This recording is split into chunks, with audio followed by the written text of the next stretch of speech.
జీవధార జగడాలు జటిలమైనవి. నీటి పంపకాలలో పక్షపాతాలు ఆంధ్రప్రదేశ్ను 2 రాష్ట్రాలుగా విభజించాయి. వేరుపడిన దశాబ్దం అనంతరం ఆంధ్రప్రదేశ్ ప్రతిపాదించిన గోదావరి బనకచెర్ల అనుసంధాన ప్రాజెక్ట్, లిఫ్ట్ ఇరిగేషన్ ప్రాజెక్ట్ ఉభయ తెలుగు రాష్ట్రాల మధ్య నదీ జలాల ఘర్షణలో పునః ప్రారంభమయ్యే పరిస్థితిని కల్పించింది. రైతులు సమృద్ధ సాగునీటి వసతిని కోరుతున్నారు. వారి ఆరాటం రాజకీయవేత్తలకు మరొక మెగా ప్రాజెక్టు నిర్మాణాన్ని ఆరంభించేందుకు ఆలంబనైంది. బనకచెర్ల ప్రాజెక్ట్ ఏమిటి? అది ఆంధ్రప్రదేశ్ కాళేశ్వరం. తెలంగాణలో కట్టిన కాళేశ్వరం, ఆంధ్రాలో ప్రతిపాదిత బనకచెర్ల మధ్య పోలికలు కొట్టొచ్చినట్టు కనిపిస్తాయి. 9 దశల వారీగా నీటి పంపింగ్, ఇంచుమించు 400 కిలోమీటర్ల దూరానికి బదలాయింపు, కాలువలు, సొరంగాలు, 150 టీఎంసీలకు పైగా నీటి నిల్వ చేసే భారీ జలాశయాలు.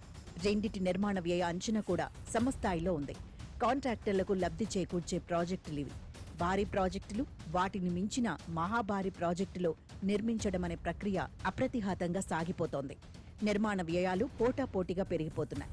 ఈ పోటీ సుడిలో బనకచెర్ల లాంటి లిఫ్ట్ ఇరిగేషన్ ప్రాజెక్టులు చిక్కుకున్నాయి. వ్యవస్థాపిత ప్రమాణాలు, ఆర్థిక తర్కాన్ని ఈ ప్రాజెక్టులో పరిగణలోకి తీసుకోవు. పర్యావరణ వ్యవస్థల పరిరక్షణను పట్టించుకోవు. పుట్టని తరాల వారిపై పడుతున్న భారం గురించి కించిత్ ఆలోచన కూడా ఉండదు. ఈ పరిణామాలు మినహాయింపుగా కాకుండా ఒక సాధారణ ప్రమాణంగా వాటిల్లుతున్నాయి. ప్రాజెక్టు పరిమాణం ఎంత భారీగా ఉంటే అంత మంచిది.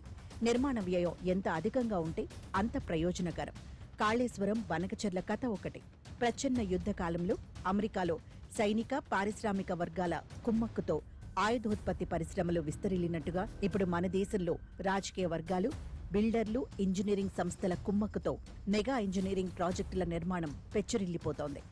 సమస్త వ్యవస్థాపిత ప్రమాణాలు, నియమ నిబంధనలు, నదీ జల పంపకాల ఒప్పందాలు, వ్యయ ప్రయోజన తర్కాన్ని భూస్థాపితం చేసేందుకు ఆంధ్ర, తెలంగాణ, గోదావరి ఎగువ రాష్ట్రాలు, భారత ప్రభుత్వం, కేంద్ర జల సంఘం ఏకీభవిస్తేనే బనకచెర్ల ప్రాజెక్టు నిర్మాణం సుసాధ్యమవుతుంది.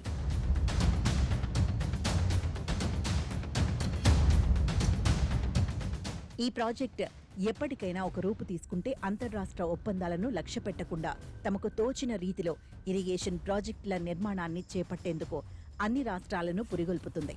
రాయలసీమ రైతుల ఆదాయాన్ని పెంపొందించేందుకు బనకచెర్ల నిర్మించాల్సిన అవసరం లేదు. ఈ ప్రాజెక్టు పూర్తయి నీటి సరఫరా మొదలైన నిర్మాణ వ్యయం పంట దిగుబడుల విలువ కంటే అధికంగా ఉంటుందని చెప్పేందుకు పెద్ద తెలివితేటలు అవసరం లేదు. నీటి సరఫరా వ్యయం ఎకరానికి 50,000కు మించి ఉంటుందని ఇప్పటికే కొంతమంది లెక్క కట్టారు. బనకచెర్ల నిర్మాణ వ్యయాన్ని పూర్తిగా కేంద్ర ప్రభుత్వమే భరించినా అది ఆంధ్ర ప్రజలకు పెద్ద భారమవుతుంది. ఈ ప్రాజెక్టుకు అవసరమైన 200 టీఎంసీల నీరు అందుబాటులో లేదు. సముద్రానికి తరలిపోయే నీరు ప్రాజెక్టుల నిర్మాణానికి ప్రాతిపదిక కాదు.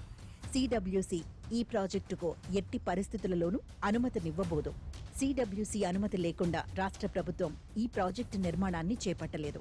అనుమతి లేకుండానే నిర్మాణాన్ని ఆరంభించిన పక్షంలో ఎగువ రాష్ట్రాల నుంచి తీవ్ర వ్యతిరేకత ఎదురవుతుంది. సముద్రంలోకి వృధాగా పోతున్నాయని చెబుతున్న 3,000 టీఎంసీల నీటిలో ఎగువ రాష్ట్రాలు వివిధ కారణాల వల్ల ఉపయోగించుకోని జలాలు కూడా ఉన్నాయనేది విస్మరించకూడదు. వరద జలాలు అన్న భావనే లేదు. నదుల్లో ప్రవహించే నీటిని అడ్డుకోవడం, ఉపయోగించుకోవడం కుదరదు. ఈ కారణంగానే సిడబ్ల్యూసి ఆయా నదుల్లో లభ్యమయ్యే నీటికి సంబంధించి అంచనాలు వేసి పరివాహక ప్రాంత రాష్ట్రాలకు కేటాయింపులు జరుగుతోంది. బనకచెర్ల ప్రస్తుత అంచనా వ్యయం 80,000 కోట్లు.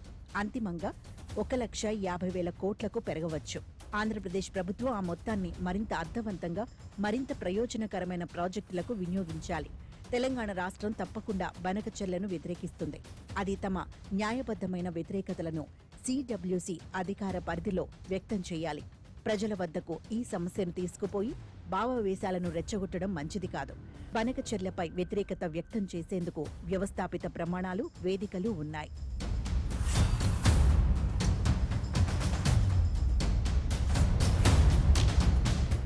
ఈ సమస్య తెలంగాణ, ఆంధ్రప్రదేశ్ ప్రజల మధ్య కాదు. తెలంగాణ రాష్ట్రం గోదావరి నదీ జలాల ట్రిబ్యునల్ తమకు కేటాయించిన నీటిలో సగభాగాన్ని కూడా ఉపయోగించుకోవటం లేదు.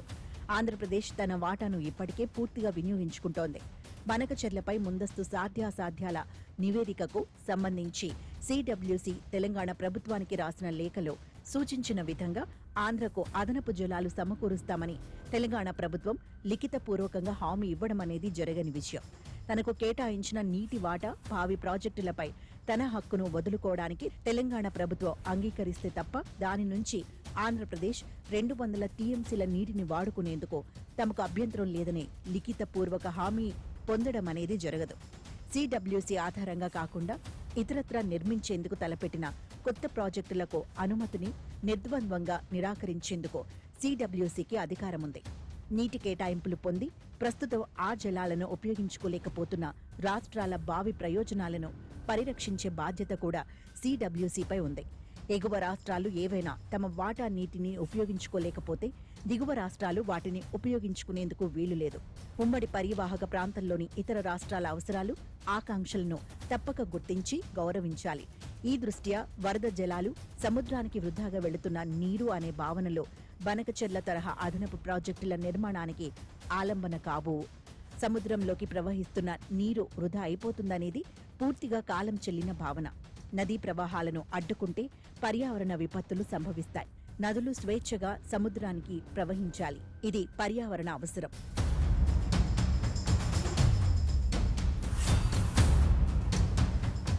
కోస్తా ప్రాంతాలు ఈ నీటిపైనే ఆధారపడి ఉన్నాయి. ఈ కారణంగానే వరద జలాల భావన అనేదే లేదని సిడబ్ల్యూసీ స్పష్టం చేసింది.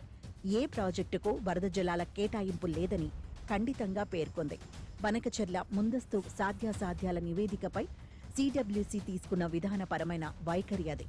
గోదావరి తీరస్థ రాష్ట్రాలకు 18 ఫిబ్రవరి 2022న రాసిన లేఖలో ఇచ్చెంపల్లి వద్ద 75% మిగులు జలాల లభ్యత లేదని కేంద్ర జలసంఘం స్పష్టం చేసింది.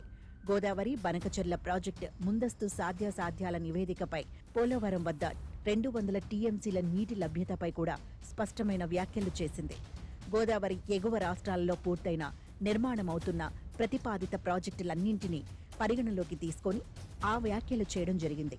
బనకచెర్ల ప్రాజెక్టు ముందస్తు సాధ్యాసాధ్యాల నివేదికపై ఎగువ రాష్ట్రాలైన మహారాష్ట్ర, ఛత్తీస్గఢ్, ఒడిశాలు కూడా తమ అభిప్రాయాలు చెప్పవలసిన అవసరం ఉంది. ఈ రాష్ట్రాలు తమ వాటా జలాల నుంచి కొత్త ప్రాజెక్టుకు అవసరమైన నీటిని ఆంధ్రప్రదేశ్కు ఇవ్వవలసి ఉంది. ఇది జరగడం అసంభవం.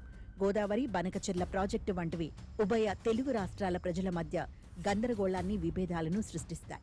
అటువంటి నిష్ఫల ప్రాజెక్టులను ప్రశ్నించిన వారిపై అభివృద్ధి నిరోధకులు లేదా పలానా రాష్ట్ర వ్యతిరేకి అని ముద్ర వేయడమూ జరుగుతుంది. బనకచెర్ల ప్రాజెక్టును ప్రశ్నిస్తున్న వారు ప్రత్యామ్నాయాలను సూచించవలసిన అవసరం ఉంది. అన్ని ప్రత్యామ్నాయాలను అన్వేషించాల్సిన బాధ్యత ప్రభుత్వాలకు ఉంది. ఆంధ్రప్రదేశ్ పాలకులు 3 విషయాలపై ఆలోచించవలసిన అవసరం ఉంది. బనకచెర్ల ఆచరణ సాధ్యమైన ప్రాజెక్టు కాదు.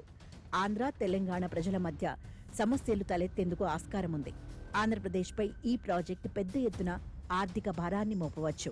ప్రస్తుత ప్రతిపాదనల ప్రకారం బనకచెర్లకు సిడబ్ల్యూసీ, పర్యావరణ, అటవీ మంత్రిత్వ శాఖ, అపెక్స్ కౌన్సిల్ మొదలైనవి అనుమతులు ఇవ్వబోవు. రాయలసీమ రైతులను ఆదుకునేందుకు అనేక మార్గాలున్నాయి.